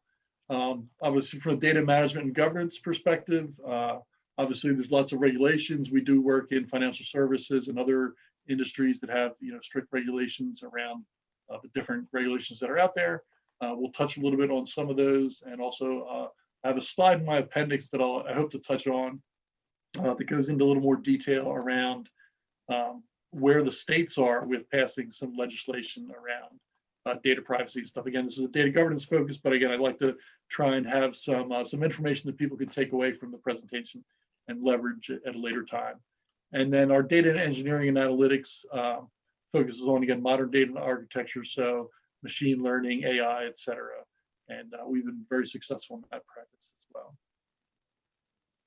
So this is me, again, 20 plus years experience, worked in financial services, pharmaceutical, insurance, and technology areas. I've done lots around the implementations of data strategies. So whether it's governance, master data management, basically all the components that fall under there. I am the Philly DNA lead, so we have small data and analytics practice within the Philly, and I'm leading that up, and we're growing and doing quite well. So from a data headlines perspective, these are kind of some of the aspects that you'll see out there. Where's your data? Who owns your data? Does GDPR affect us here in the United States? Obviously, if we're housing data that is for European residents, that is true. Is data a key corporate asset of your organization? That's, I think, something everybody should be thinking about or trying to answer. And if the answer is no, then you might be making some mistakes and need to rethink that. Obviously, you need to protect your data. CCPA, being the California privacy, is it here to stay? And it sure is. And again, as I mentioned, I'll talk about other states that have implemented similar approaches to their privacy. And there's a lot of states out there looking to do very similar things. So probably not too long before there might be a national standard in the US around privacy. And again, obviously, who has access to your data is a key piece of all that. Again, try and protect your data as much as possible. Clearly, your sensitive data needs to be protected even more strongly than the rest of your data. So data governance, again, there's a lot of definitions. I liked Sunil's definition as well. But basically, the process of managing availability, confidentiality, and integrity of your data in your enterprise. So it needs to be based on internal data standards and policies, and an effective data governance ensures that there's consistent and trustworthy data. So I have the definitions for availability, confidentiality, and integrity. And obviously, new data privacy regulations, again, globally, are making data governance a more critical aspect, right? So you need to really understand where your data is, who has access to it, and ownership, et cetera. And really, one of the key goals from a data governance perspective is to break down data silos within an organization. So the whole idea of having specific roles around data governance, and then having communities of these people that meet and talk on a regular basis is really a good way to kind of break those silos down and to get more collaboration around your data. Another definition I found was the orchestration of people, process, and technology to manage the organization's critical data assets by using roles, responsibilities, policies, and procedures to ensure the data is accurate, consistent, secure, and aligns with the overall corporate objectives. So I'll take a pause there. Any questions so far? All right. So again, I think the glossary and the terminology and taxonomy is really a key piece. And I think the earlier this is done, the better. I think it's sometimes challenging to actually define the roles. If you're saying, hey, you're going to be the data owner for customer, if you don't have a good definition of what customer really is. So I know Sunil and had some examples of some situations. And this is one of the situations I ran across. And I think we've used some different terminology. I think he called them critical data elements. We've come up with some terminology called key business elements. It kind of gives it more of a business focus, gets the business more kind of engaged with these types of terms. Key performance indicators is another one for generally in your reporting areas. And again, common definitions for roles and responsibilities for data owners and stewards is pretty key. So what is a customer? So I was at working with an organization, and so asked this question. I thought it would be a relatively simple question, but it got pretty complicated quick. So the sales organization said that a customer is any organization we've ever done business with or might do business with in the future. And then finance had a very well-defined and strict rule. They said that to them, a customer is any organization that purchased our services or products in the last 5 years. So quite a bit different from the sales organization, without, not a surprise there. And then service obviously had a very different take on that as well. So their take was any organization that currently contracted to provide services to or have provided services to in the past 3 years. So one of the things is to kind of create a common definition that was very helpful. And then to come up with either better terminology for some of these other things. So if sales said, hey, we want to talk about, a customer that we might do business with, let's label that as a potential customer versus a customer. So coming up with better definitions and common definitions across the organization proved very helpful and was a big win on that respect. Any questions on any of that? Hey, Greg, this is Pete. Similar to what Sunil had talked about earlier, it's a real challenge to get organizations to come up with this common definition, and you oftentimes have competing people saying different things. Can you talk about where you've seen that in at your clients and what you've done to help resolve that conflict in basic definition for critical data elements? Yeah, like I said, I think it's the key is to come up with a kind of a primary definition, and then again, if you need to have either different or kind of add-on definitions for specific organizations, maybe even specific regions. If you're dealing with Europe or the U.S., that having some kind of add-on definitions for that. But it seems like it's really beneficial to have a kind of key, very basic definition that can be shared across the organization, and there's more details. Or if you can have additional terminology. So for the example of, the future customers, that's a potential customer. And it just making sure that's a standard term that's used commonly across all the organizations. One of the reasons I'm asked is one of my customers is considering using sort of a wiki approach where they create sort of a user-generated definitions, but they can constantly be updated and amended, but the entire definition and all its myriad of changes can be shown and entered in by various customers, users, business units within the organization. It's a large organization. Do you think that's have you seen anything like that? Is that a reasonable plan? I have not seen anything like that. That sounds like definitely an interesting approach. I would think, maybe the data owners or the stewards would have some kind of some oversight of that process, so that not just anything would get published, that it would go through kind of a review process before that would be kind of officially published and widely available. But maybe, maybe some places where people could add comments to suggestions or things like that, to have that as kind of a live dynamic definition. But that definitely seems like an interesting approach, and be curious to see how that plays out from the actual perspective. Thank you. Sure, thanks, Pete. Hey, Greg, this is Rich Brooks. I had a kind of an add-on question to that. So, Sure. In the interest of trying to make things available and to speed up the process and allow people autonomy, what are your thoughts around the allowing people to define things, taking into account what you said about pulling in information and then having a steward or some other person kind of take a look at what is valid and what isn't, and what gets published and what doesn't. What are your thoughts around definitions in the glossary context that are well formed, and what level of detail do they need to go to be useful, not just for the people that are defining them, but for other people that come along after the fact and try and use it in some other purpose? So speed and people to be able to write whatever they want versus a little bit more structure and autonomy and making sure that certain components are in the definition and they're well formed and understandable. Can you talk a little bit about any experience you've had kind of threading that needle?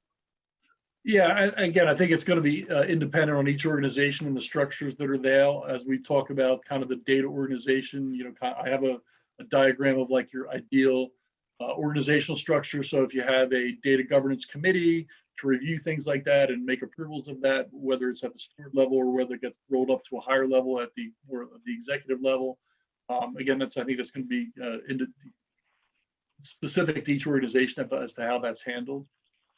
So there's lots of ways, and again, I think it very much depends on how the organization is structured. And there's some recommendations, I think, based on the ideal scenario that'll provide that helps kind of talk through that. Does that answer the question? It does partially, but what are your thoughts around for the definition itself? What's better, something that can be put together quickly, or something that is crafted a little bit more with components to it that'll make it usable to the entire organization, not just maybe the people who are defining it and have a lot of intrinsic knowledge that other people who use the definition may not have? Yeah, so that's a great point. So I think the best way is to you got to get something out there, right? You got to start somewhere. So get a few people or as many people as you can together and put together what you think it is. And usually it happens very quickly that you'll have people saying, hey, that's not what it is to me, or we forgot about this, or you got this aspect. So I think trying to get something out there quickly is a great idea. And then again, as long as there's an approach and methodology towards making updates to that and enhancing that as time goes on, I think that's the key, to get something out there and then get something more widely published. All right, hopefully that helps. Thanks. Sure. And again, I do appreciate everybody's contributions. I'd like to make this as interactive as possible, so feel free to jump in any time or put things in chat. Happy to jump into that. So again, as I mentioned, one of the things I think is important is just to understand kind of where data governance falls in within the whole data strategy as a whole. So this is one of the diagrams we've used for kind of the continuous improvement around your data strategy. And in the right corner, we have the data capture and the assess approach. So again, taxonomy is kind of one of the key things of that. And also go a little bit deeper into the classification aspects, classifying the data, which I think is a very important, often overlooked aspect. And then you get into data governance, which again, obviously a lot around the roles and responsibilities and kind of a clear ownership of data, and generally from a domain perspective. Obviously data quality and the process around that, and having it centralized as much as possible and having it measurable and very repeatable. And then digging into the technology where you get in your analysis, integration, BI, and visualization aspects. Any questions on that? So this is like a journey map. And again, this is more from a data strategy perspective. But we found this very helpful to kind of visualize a lot of these concepts. When you talk about data, people kind of just start to get lost. And as us data people, I think we tend to understand these things, but we found that having some visualizations around this. So again, data capture, you generally have your data very siloed, and it's difficult to integrate. And in your current state, they're very disparate systems. And as you move along towards your target state, your interim state, where you start to connect systems and have them play out that way. And then ultimately in your target state, you have all of your data capture and data non-siloed working well together and well integrated. And then from a data governance perspective, we talk about having common roles and responsibilities across domains. And again, there's going to be difference, and there's going to be different business rules for each domain, but you want to have common roles and responsibilities for all the domains and build those communities. So, initially we go into many of our customers and they may have a data ownership concept, but the data owners are very siloed. They're not talking to each other. They don't have common either definitions of their roles, responsibilities. And then as you work towards your interim state, you start to kind of build those commonality across those. And then eventually you have one happy family or home where you have all of your owners and roles and responsibilities under working together in a well-formulated fashion. And then from data quality, this is an aspect, again, oftentimes we'll go in and then the data quality is just not good at all. So 60% might be even a more ideal scenario than most cases. And these numbers are just kind of ballpark numbers to throw out there. But maybe not very good quality, 50%, 60%. And then obviously as you want to make progress, right? So you pick an interim state, and generally we try and pick an interim state of like a 3-month period to show progress. And you want to make improvements to that. So again, maybe jumping up to like a 75% level. And kind of going with the 80-20 rule on data quality, it's usually relatively it's easy, less painful to get to kind of that 80%, but it's usually that 80% or 90% and up is where it gets much more challenging, much more costly, much more intensive. So that's where you need to decide where you want to be. So for some organizations, 90% may be good enough. And the other kind of aspect of that is understanding what's the pain of having poor quality.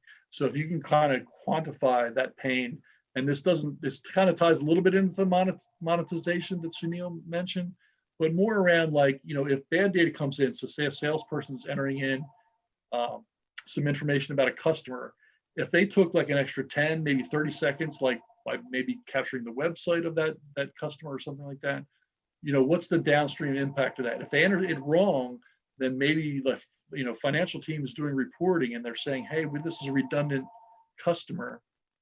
And then it takes them like 3 people to get involved in like, a day's worth of person hours to resolve that issue, versus the salesperson spends an extra 30 seconds, versus selling, they're actually doing a little lookup and adding some value to that data and making sure, data coming in, the best quality you can get is obviously the best time to clean it. It reduces the downstream impact of that. So, and then finally in a data architecture, we've seen lots of environments where you have kind of your blue being your standardized technology, but then you have some non-standard technology. So whether that's something like Microsoft Access, or maybe somebody has their own cloud application on the side that they've developed where they're sending data. So just trying to kind of pull those things together. Obviously, more integrated data, centralized data is easier from integration and other reporting aspects. So your interim state, you start to kind of build that standardization. You're starting to consolidate some of your data.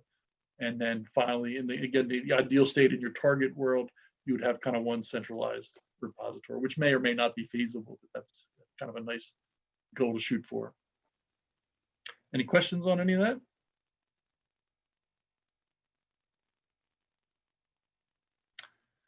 All right, so the roles. So I think in my experience, only 2 of the organizations I've worked at had a chief data officer. So this is something I think that's not kind of as widely common as you would think. And again, obviously with the tools that your DataConnect is selling, there's obviously a decent number of CDOs out there.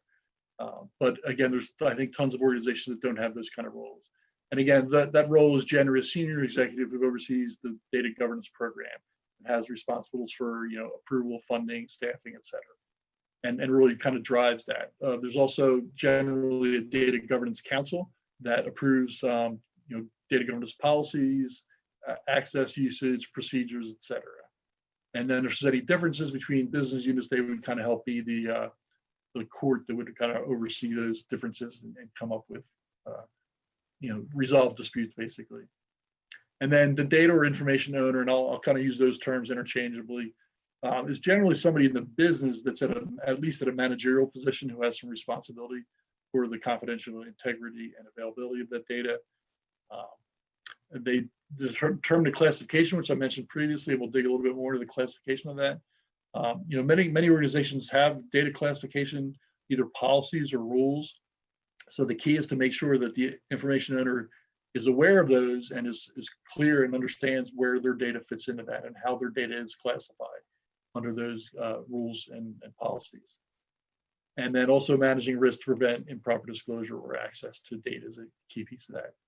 And then the stewards, again, tends to be more of a business domain SME for that area. And again, responsible for kind of securing information and applying appropriate controls and classification levels around that. And then the custodian's more, again, generally a non-IT person that has kind of day-to-day responsibilities and is really actively working with the data in whatever systems that they're using to maintain that data or review that data. So we've seen lots of situations where you may have a shared data owner relationship. I'll talk a little bit about one of the examples for that. And then from a data information steward and custodian, a lot of times those roles get split between having a business steward and an IT steward. That's not necessarily ideal, but again, if it makes the most sense in your situation, that's a pretty good way to go. And similarly for the custodian. So the data information owner, the one example I'll talk about is around customer. And again, it was a situation more of a sales organization, and they had some customers were across technologies, and from a financial reporting perspective, they wanted to be able to report that we sell this much of our products to the manufacturing industry or the education industry or the financial services industry. So NAICS code is a very common, it's a national industry code standardization that's out there and is maintained and updated on a regular basis. So originally the sales organization had complete control of those codes and determining what they were for each customer. And then as finance got more involved in that, the company actually went public and started having to report this stuff up to federal authorities. They wanted to have more influence over that, so that we came up with a shared model of the information owner where the sales organization owned customer data as it came in, but there's a few fields that were kind of more of a shared model where finance had more control and influence over the NAICS code and determining what they were. So that actually got pretty tricky, and there's a couple of things that kind of bit the organizations downstream. And the one example is without, I guess, the finance organization knowing, because they were going in and making updates to the NAICS codes for specific customers, the sales organization had implemented some sales incentives to different categories of NAICS classifications. So, finance was in there making changes and people were losing money from a sales perspective based on the changes they made. So that had some downstream impact. Again, the lesson learned there was like, if they're going to have this shared ownership of customer, that they need to all come to the party, when they all need to come to the table when they're making these types of decisions, and ensure that they're on the same page that way. And I think they decided to stop kind of having those incentives based on industry, because that was, again, it was kind of a fluid and fluctuating value. And an example of, I guess, how that played out was, you have a big company like Lockheed Martin, right? And there's organizations like Dun & Bradstreet and Credit Risk Monitor, other organizations that help maintain these NAICS codes for companies and show parentage of parent companies and child companies, subsidiaries, et cetera. But a company like Lockheed Martin, right? So in some respects, they're a manufacturer. So there's a NAICS code for manufacturing, whether it's aircraft or satellites, whatever. But Lockheed Martin also does services, right? So they sell IT services, they implement IT systems, again, whether it's defense related or non-defense. So how do you classify those? And then it gets even more tricky when you started talking about, IT companies. So, is Microsoft a software company? Or are they a cloud company? And so you get all these little kind of disputes about categorization that gets a little tricky. And again, companies can have multiple NAICS codes, so trying to figure out what's the best one to use for different situations gets a little complicated that way. So a lot of talk there. Any questions on anything I mentioned there? Hey, Greg, it's Pete again. One of the things that I've seen sorry about that, that's my dog.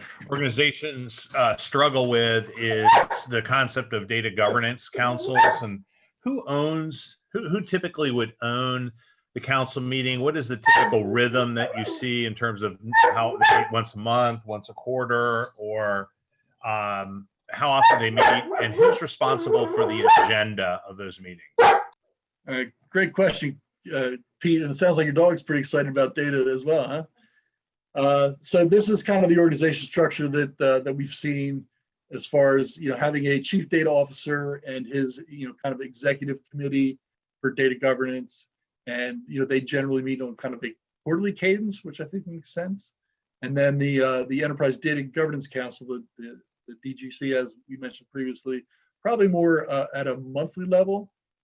So they're doing, organization-wide communications, they're approving policies, and again, conflict resolution and domain testing. And that would include, roles such as like an enterprise information architect, all the master data stewards or regular data stewards, data owners, any kind of MDM representatives or other operational team leadership that would be involved for that. And then as you get more into the kind of the owners, the stewards, and the custodians, again, they're probably meeting at a more frequent level. So, maybe weekly, bi-weekly kind of a concept. And again, they're probably meeting amongst themselves for one domain. Maybe that's weekly, but maybe, maybe the cross domain is more at a, bi-weekly or monthly perspective as well. So lots of different ways to kind of handle that. But this is what I was talking about around that ideal organizational structure.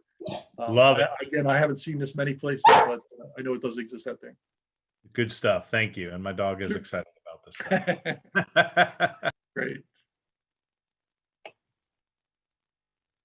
So as I mentioned, data classification is a pretty key piece of all this. And again, it falls actually outside of the data governance, but because it ties in tightly, I thought it was worth talking a little bit more about. So, the whole process of organizing structured and unstructured data into defined categories that represent different types of data, and standardized classifications used in data categorization include, and this is just some examples. So, every company kind of does this a little bit differently, but this seemed like some of the common ones that are out there. So you have your public information, which is, any information can be disclosed to anyone.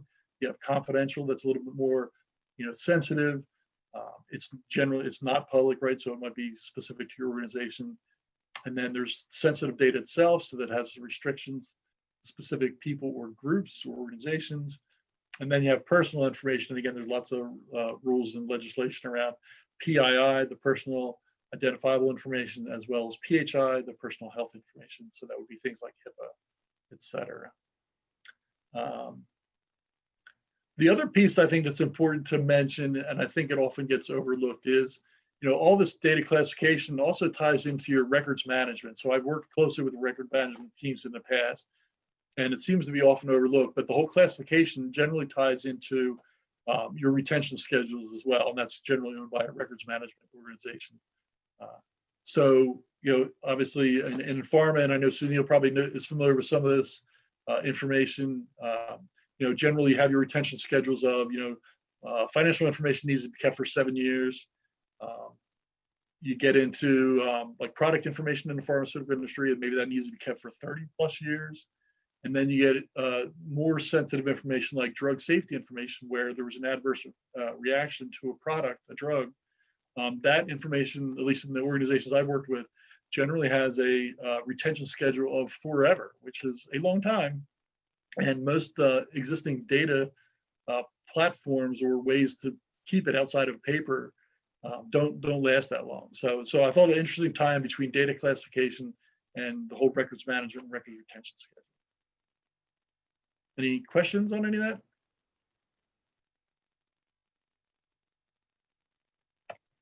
All right, so a little bit more into the data classification. Here's some of the common compliance standards that are out there. GDPR, that's the European, around maintaining people data. I've worked with organizations that say we have some European citizenship information, but we think the chances of us getting audited or fined for this kind of an issue is pretty remote, so we're just going to not worry about it. That doesn't seem like an ideal approach. Again, I think if you had a data owner of that customer data and they understood the implications of that probably would put a little more credence into that issue and raise that up a little bit higher. HIPAA obviously is around the healthcare and personal health information. ISO 27001 has some information around, you have to classify information according to value and sensitivity. And then there's the NIST, which is around federal agencies need to properly architect and manage IT systems and the data associated with that. And then PCI being more on the consumer financial information perspective. Okay, any questions on that? So from a data domain, these are some of the examples: customer, vendor, material, product, employee, people. These are the general way that they tend to be broken out. I think the other thing, business rules around these obviously are important, and any kind of cross relationships between us. So, you may have a customer and they may actually be a vendor as well. So that might be okay, but you want to have a business rule to say that that's an okay, a valid business rule.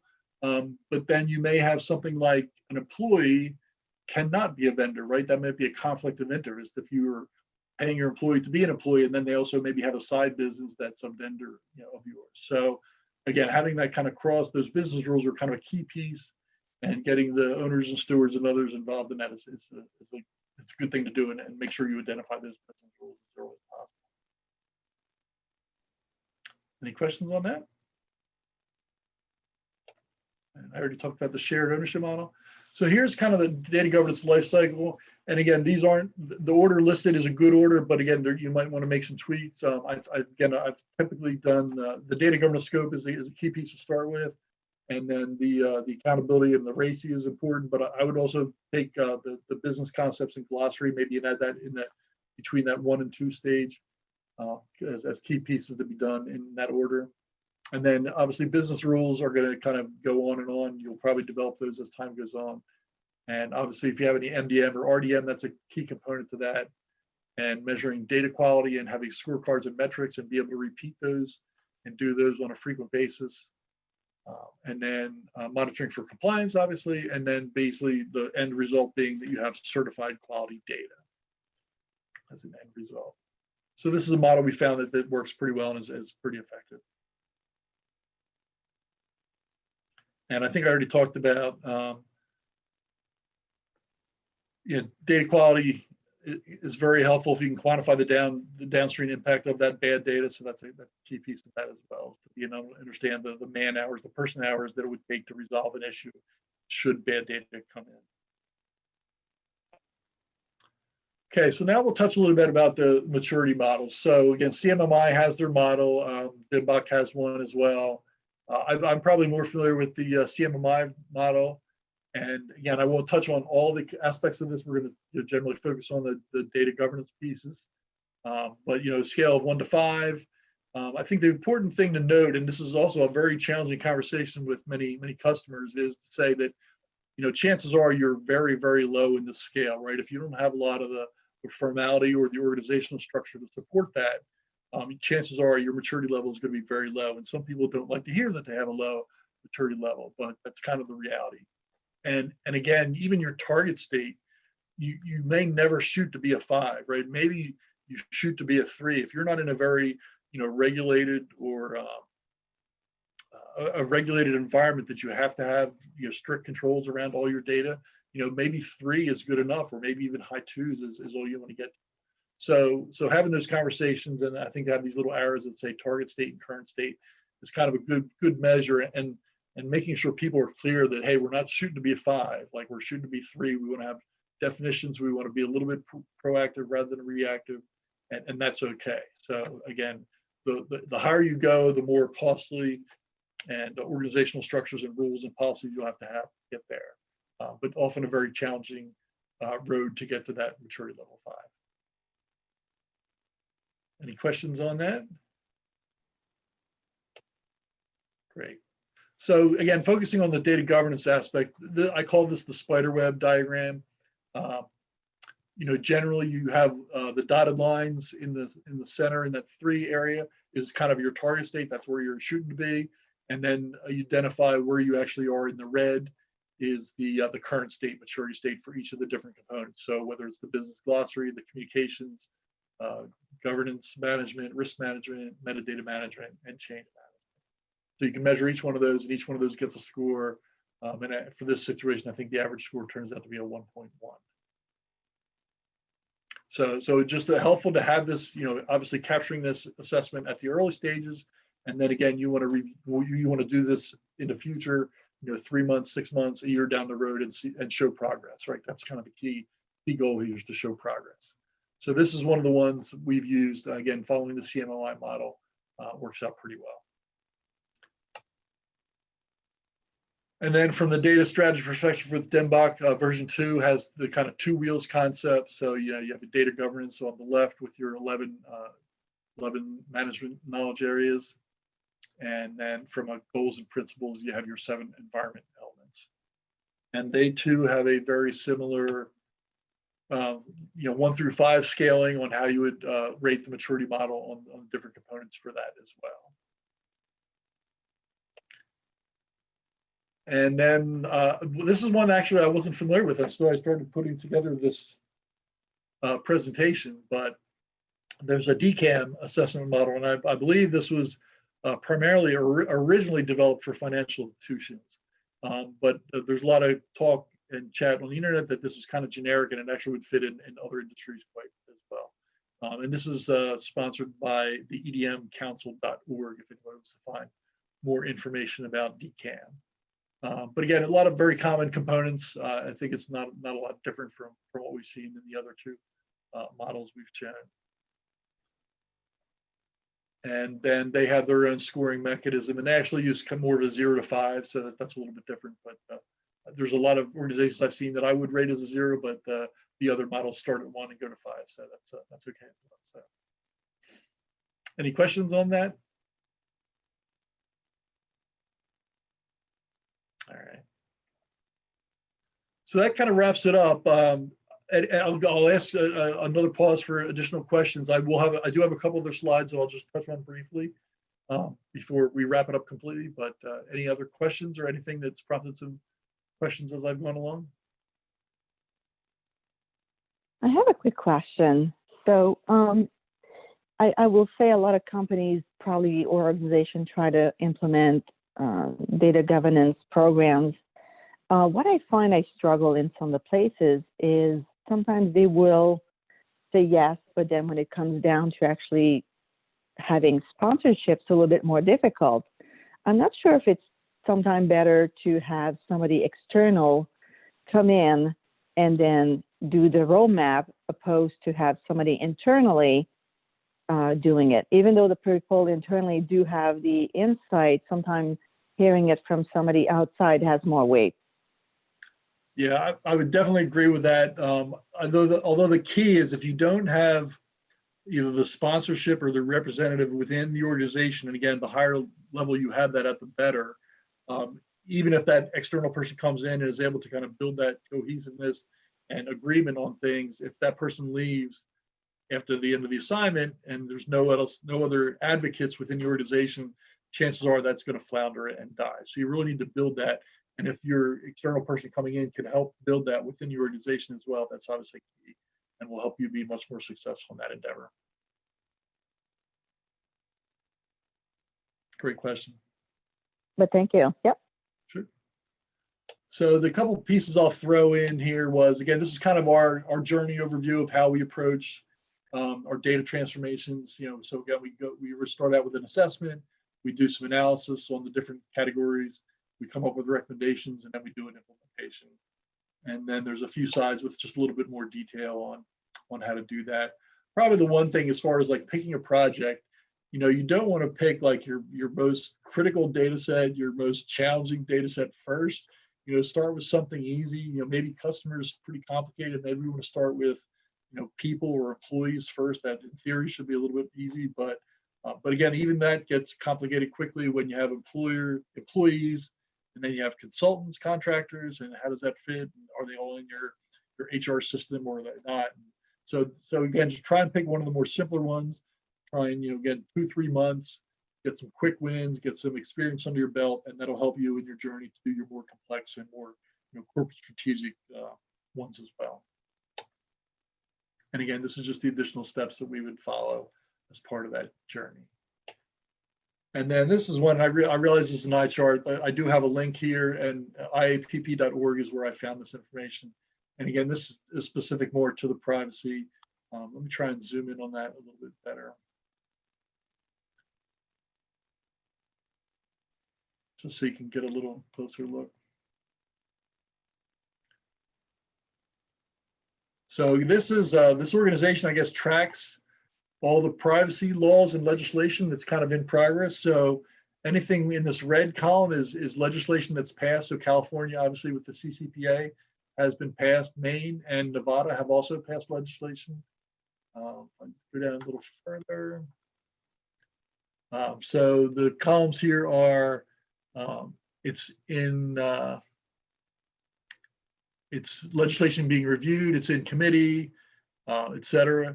So anything with a strike through, it was either voted down and it won't be up for review anytime soon. So there's some pauses on any of the ones that have crossouts in them.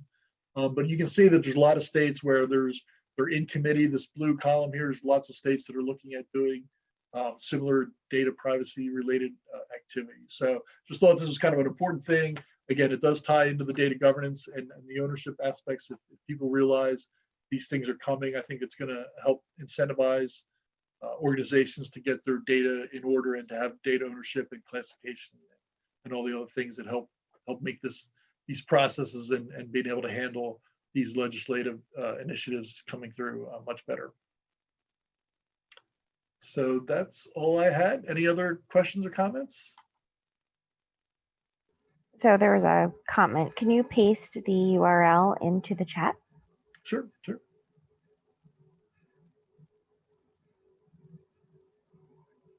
Hey, this is Pete once again, Greg. Hey, great. I like that presentation. Really liked that content on privacy. I just wanted to make a comment. I live and work in Virginia, and got involved a little bit in the legislation process.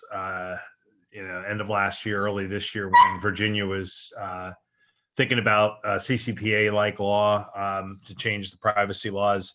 I was a little shocked at how aggressive or rigorous they were considering privacy, almost in Virginia, which is a very pro-business state. They were actually looking at probably more draconian laws than California, closer to GDPR type of rules. So I was actually glad when it kind of died in committee, but it's but a vote away from being the law in any state, and so it's important to stay on top of those things. So just a comment. I appreciate that IAPP document you have. Yep. Yeah, I know this is one of your areas of expertise, Pete. So yeah, I thought this was an important thing to mention. This version I grabbed was just updated in mid-November, so that's pretty recent. So good stuff. And again, important for everybody that's a data focused to kind of stay tuned into that kind of stuff. All right. Well, I appreciate everybody's time. I appreciate everybody's feedback and input to the presentation as well. It's been very, I think, helpful for myself to learn a little more and to get some ways that potentially improve this conversation for the future. So thank you, everyone.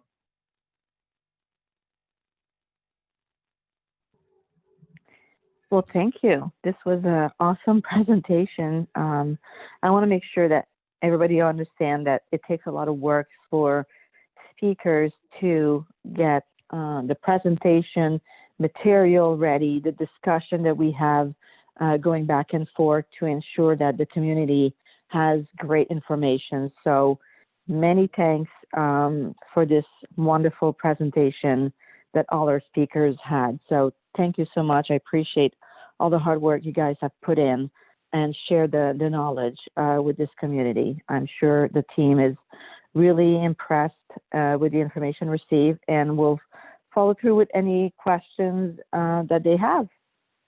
I'm not sure if we have any more to talk about DAMA or any post meeting questions or follow-ups, but I'll turn over to Pam. So I don't have any other additional DAMA topics to go through. I don't have any takeaways for anybody. I know our next meeting is in January, and we are going to be talking about data quality and social media. I don't have that date off the top of my head. I want to say it's January 13th. Okay, yeah. All right, so January 13th. So if you have not already got that on your calendar, hold it aside and join us again. We do have about 30 minutes, so we have not had an opportunity to do networking in quite some time. So I'm happy to leave the meeting open, not recording, obviously, for us to do some networking. We will post our recording on our DAMA YouTube channel, and that will be also shared on our website. And so Greg is our VP of Online Services, and we'll get all of that up there. And then as our presenters send the slides and information, as Greg mentioned in chat, they will also be posted on our DAMA website. And so, yes, our guests will have access, and our members, our VP of membership will likely be sending out that link to the recording if it's not posted on our DAMA website. But you can check our DAMA website for all information. Everything is on there. And as Sean mentioned at the top of the meeting, if you want to become a member and you have not done so already, we have discounted membership prices because we are virtual. So until we go back to in-person, we are going to honor that. And for those who already are DAMA members, if you purchased full price membership, your membership will be extended. So we appreciate sticking with us for these virtual sessions going forward. So I'm going to stop the recording now. And